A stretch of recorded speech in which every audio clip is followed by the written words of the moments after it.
asalaamaaleykum wa rahmatullah mbokk yi jëri di mbokk taal bi ñooy nuyu di leen ziyaara baax seen mbokk ma Samba Tànni ni moo leen di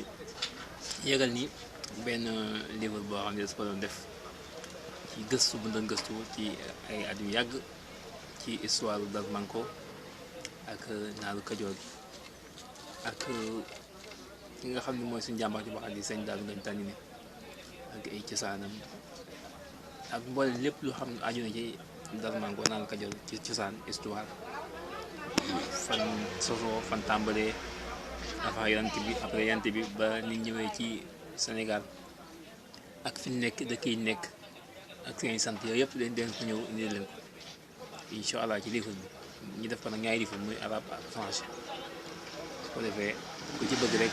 nga kontaan rek ma Samba Tànni ne 77 873 75 66 wala 76 282 17 92 wala 110 591 55 69 jërë ngeen jëf